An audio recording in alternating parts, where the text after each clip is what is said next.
La parole est à vous.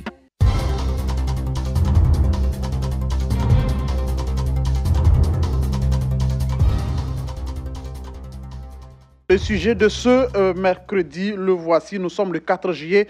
Désormais, les usagers de services de communication en déplacement dans l'espace CEDEAO pourront utiliser leur numéro d'origine et bénéficier de services dans les zones visitées sans discrimination tarifaire. Le gouvernement a donc annoncé la mise en place de l'itinérance sur les réseaux de communication mobile dans l'espace afin d'améliorer de façon significative la vie quotidienne des populations en mouvement. Que vous inspire cette nouveauté dans l'espace CEDEAO? C'est le sujet de ce mercredi matin. On attend votre contribution dans un instant seulement.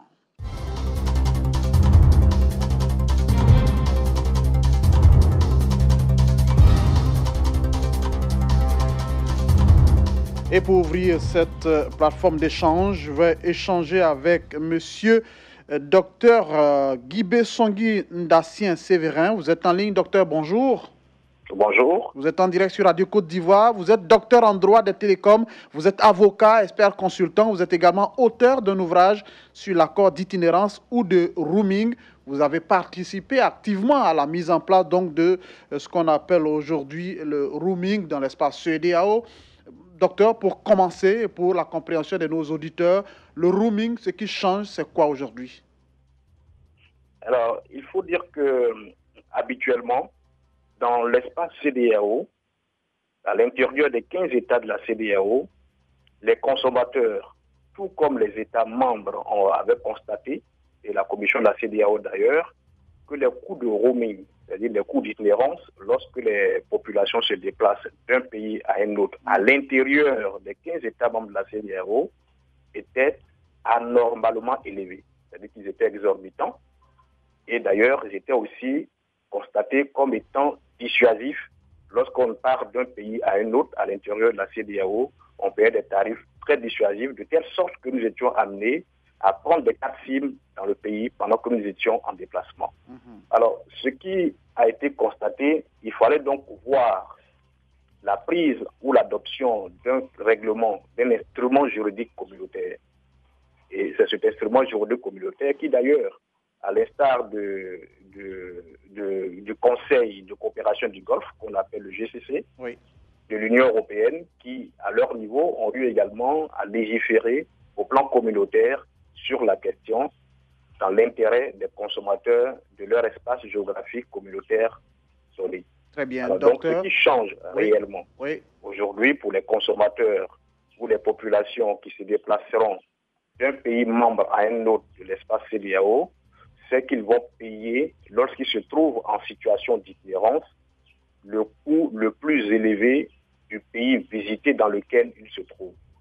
Concrètement, ça veut dire quoi? Ça, il s'agit des appels émis. Parce que nous avons en matière de roaming ce que nous appelons les appels émis, c'est-à-dire que les appels que vous émettez lorsque vous êtes en situation d'itinérance et les appels que vous recevez, donc les appels reçus, et les appels que vous recevez lorsque vous êtes en situation d'itinérance. Alors, concrètement, pour ce qui concerne les appels émis en situation d'itinérance, dans un des États membres de la CEDEAO, le client itinérant ou le roamer, comme on le dit, va payer le prix le plus élevé appliqué dans le pays dans lequel se trouve en déplacement. Ça veut dire concrètement, si vous allez par exemple au Mali, pour quelqu'un en provenance de la Côte d'Ivoire, et lorsque vous émettez un appel avec votre numéro d'ici, votre numéro d'ici que vous emportez au Mali, et par lequel vous continuez à bénéficier de la couverture mobile, vous allez payer pas plus cher que le tarif que les opérateurs maliens appliquent à leurs abonnés, le tarif le plus élevé. Très bien. Dans une situation précise, vous pouvez avoir 3 opérateurs. Docteur. Un qui applique un coût de 90 francs par exemple, oui, un autre un coût de 95 francs et un troisième un coût de 100 francs. Alors, vous ne quittez pas. Docteur, plus par minute, docteur, plus que le coût de 100 francs. Docteur, vous ne quittez pas. Le second point important, c'est les appels reçus. Ils sont gratuits. D'accord. Vous ne quittez pas, restez en ligne avec nous. On va prendre la préoccupation des Ivoiriens sur donc, cette nouvelle façon de communiquer dans l'espace CEDEAO qui change. On va les écouter et puis vers la fin, on reviendra avec vous pour tirer donc, les leçons de ce roaming qui va bénéficier finalement à tout le monde. À tout à l'heure, donc, docteur, vous ne partez pas. Le temps pour nous de nous rendre tout de suite à Vavoie, retrouver Elvis Kofikan, c'est bien cela. Bonjour Elvis. Oui, bonjour mon frère. Tout va bien à Vavoie ce matin? Oui, tout va très bien. Dans la santé, tout va bien. Vous avez entendu le sujet, c'est ce qu'on appelle le roaming désormais dans l'espace CEDEAO. Les tarifs ne seront pas, comme par le passé, aussi chers ou difficiles à payer.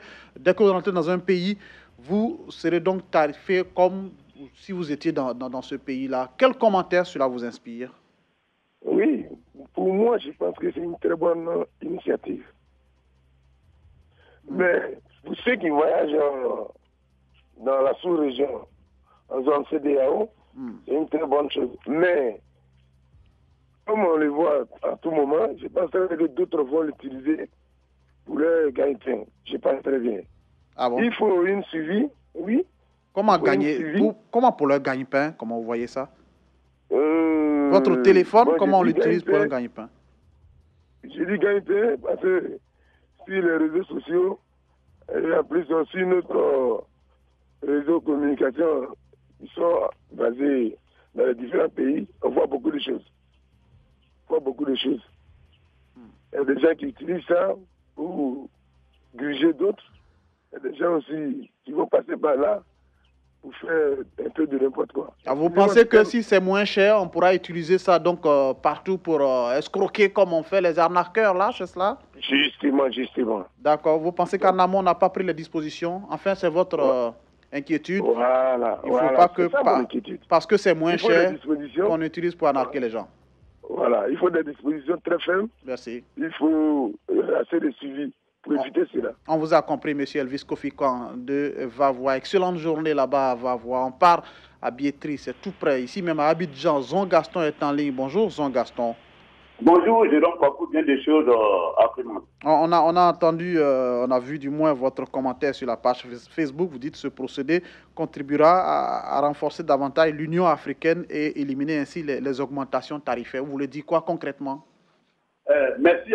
Et vous savez, depuis le 28 mai 1975, date de la création du code de la CEDEAO, voici encore peut-être l'une même des actions qui rentre encore dans le cadre même de la supervision des obstacles des services de communication et d'information où il y a toujours des vols. Regardez par exemple, c'est un grand même premier qu'il faut saluer dans le sein de l'économie et j'allais même dire dans la sous-région. Sinon, l'offre de la communication souffre énormément. Vous avez ça de différents pardon tarifaires étant observé même dans tous les pays de la CEDEAO, ce qui augmentait même encore même la conjoncture économique dans le domaine même de la communication et de l'information. J'espère, je crois que tous les 15 pays membres de la CEDEAO sont concernés. Et puis peut-être les réserves même de la Mauritanie, dont il reste maintenant 15. Maintenant, mon frère, je me pose beaucoup de questions. Nous savons que nous avons le franc CFA dans les pays, par exemple, Burkina, Bénin, Côte d'Ivoire, Mali, et nous avons le CEDI au Ghana, et le Naira au Nigeria, dans l'Asie, Gambie. Mais je me pose la question. Comment les gens vont convertir tout ça là, pardon, les scouts, pardon, à Cap-Vert, tout ça là, comment les gens peuvent vous faire de telle sorte que ces monnaies-là aient quand même le même tarif? C'est ça aussi ma question. Parce qu'on n'a pas la même monnaie, c'est vraiment ça. On n'a pas les mêmes monnaies. Le Libéria, par exemple, c'est le dollar libérien. Nigeria, c'est le Naira. En Gambie, c'est le Dalazi. Vous voyez tout ça là, vraiment, je ne sais pas comment cela va se faire. Oui, donc l'intégration à ce niveau, pour vous, il y a problème. C'est noté, Zon Gaston, excellente journée là-bas à Biétry. Adi Emmanuel et Tamama, bonjour cher ami. Adi, bonjour. Il n'est pas là, malheureusement. On va profiter pour donner le commentaire de M. Mahamadou Diarasouba qui dit que cette nouveauté est plus que salutaire, d'autant plus qu'elle viendra matérialiser l'intégration tant voulue dans la sous-région. C'était son avis. Il nous a écrit depuis Korogo beaucoup donc, de réactions sur la page Facebook. Nos internautes et auditeurs saluent donc cette mesure de la CEDEAO qui est une autre expression de l'intégration sous-régionale. Monsieur Amia Kassi, par exemple, qui dit que c'est un événement très salutaire puisque cela vient pour régler tous les problèmes liés au système de roaming parce que par le passé, effectivement, il était difficile d'avoir son interlocuteur une fois que vous quittez votre pays. On va aller à Issia, retrouver Bomisso. Il est en ligne. Bomisso, bonjour. Bonjour, Jérôme Kwaku. Tout va bien à Issia? Oui, par grâce de Dieu, tout va bien. Quel est votre avis sur le roaming qui désormais change, les tarifs du moins vont changer? Je crois que vraiment, c'est une grande satisfaction pour nous tous. Parce que vraiment, cela est à mon niveau. Le mois dernier, j'ai appelé un ami. Vraiment, le coup a été fatigué, comme s'il était toujours en Côte d'Ivoire. Vous l'appelez, il était où? Au Burkina Faso. Donc vraiment, moi j'étais surpris. Je ne sais pas que le roaming existait déjà, alors que par le passé, ce n'était pas le cas. Donc vraiment, c'est une grande satisfaction. Nous pouvons échanger à nos voisins d'un côté, vraiment, autour de la CEDEAO. Vraiment, nous disons merci aux autorités. Mais c'est plus pour les itinérants, c'est-à-dire vous êtes en Côte d'Ivoire, vous faites un tour au Burkina, quand vous arrivez là-bas, votre numéro d'Abidjan doit pouvoir marcher sans trop grand problème et on ne doit pas vous prélever assez d'argent. C'est ce que ça veut dire? Non, je n'ai même pas mis de code, j'ai compris son numéro directement et puis bon, et tout marche parfaitement. Vraiment, c'est une bonne idée. Vraiment, nous disons merci aux autorités. Ah, vous n'avez pas mis de code? On n'a pas mis de code. Non, je n'ai pas mis de code. J'ai lancé son numéro directement et puis bon, ça marche. Ah bon? Oui. Ça, merci et bonne émission à vous. Merci, monsieur Bomisso Mathieu, qui nous appelait d'Issia. On l'a dit, la mesure. On va retourner à Mama parce que je pense que notre auditeur est revenu. Hélas, il n'est pas là. Il est parti déjà. Cette fois, on part à Korogo retrouver monsieur Mahamadou Diarasouba. Monsieur Mamadou, bonjour. Oui, bonjour Jérôme Kwaku. Vous dites que c'est une mesure salutaire parce que c'est cela l'intégration sous-régionale. Effectivement, depuis la création de la CEDEAO en 1975, on parle d'intégration, mais ça commence déjà par ces mesures d'intégration. Oui. Si vous êtes en Côte d'Ivoire et vous ne pouvez pas appeler au Mali à cause du coût, comment on peut parler d'intégration? Comme je l'ai dit, ça va participer également au flux de personnes, au flux de biens. Si je suis en Côte d'Ivoire et que je veux faire du négoce, du commerce au Mali et que je peux appeler facilement pour négocier, je crois que c'est la bienvenue. Très bien. C'est vrai.